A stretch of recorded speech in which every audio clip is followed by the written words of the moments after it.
ભાવનગરના ST bus સ્ટેન્ડમાં જાહેરમાં મુસાફરોને ખાનગી વાહન ચાલકો દ્વારા બૂમો પાડીને લઈ જવામાં આવતા હોવાનો વિડીયો વાયરલ થયો છે।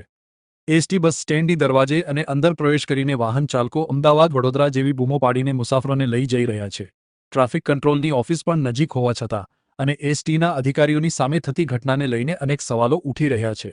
નિયમ પ્રમાણે 500 મીટરમાં ખાનગી મુસાફરની હેરફેર ઉપર પ્રતિબંધ હોવા છતાં ખુલ્લેઆમ બધું ચાલી રહ્યું છે, જેનો વિડીયો વાયરલ થયો છે।